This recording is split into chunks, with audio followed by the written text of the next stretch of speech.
नमस्कार स्वामी भक्तांनो, स्वागत आहे तुमचं पुन्हा एका नवीन व्हिडिओमध्ये. जय जय श्री स्वामी समर्थ. स्वामी भक्तांनो, स्वामी सांगतात की मंदिरात गेल्यावरती आपण सहसा हात जोडतो आणि देवाला म्हणतो, देवा माझं प्रमोशन होऊ दे, मला चांगली गाडी मिळू दे किंवा घरामध्ये भरभराट होऊ दे.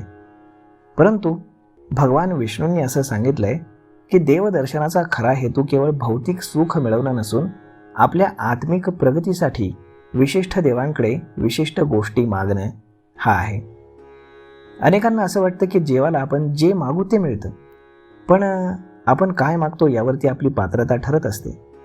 आपण केवळ नाशवंत गोष्टी मागतो ज्या आज आहेत आणि उद्या नाहीत.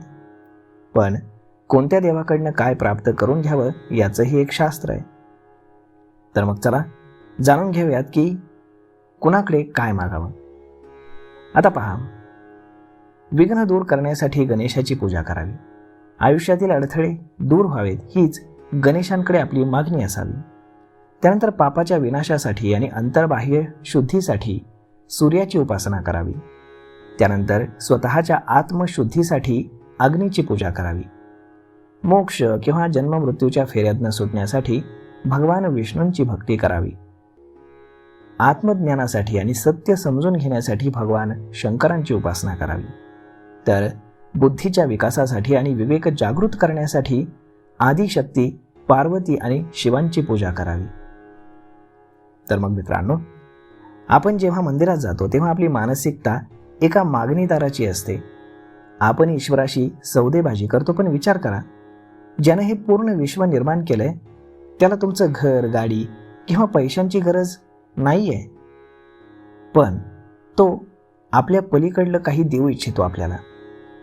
आपल्या प्रगतीमध्ये सर्वात मोठे अडथळे म्हणजे आपलं प्राक्तन आणि पाप असतं.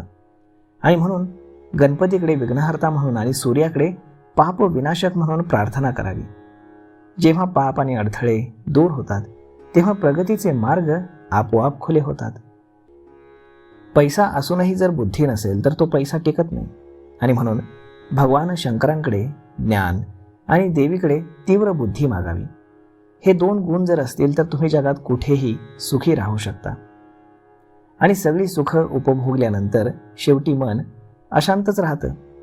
ही अशांती कायमची मिटवण्यासाठी भगवान विष्णूंकडे मुक्ती किंवा मोक्ष मागावा. हेच मानवी जीवनाचं अंतिम सार्थक आहे, हे लक्षात ठेवा. तर मग स्वामी भक्तांनो, अशा पद्धतीनं कोणत्या देवाकडे काय मागावं हे देखील एक शास्त्र आहे आणि आजच्या व्हिडिओतनं आम्ही ते तुमच्यापर्यंत पोहोचवण्याचा प्रयत्न केला.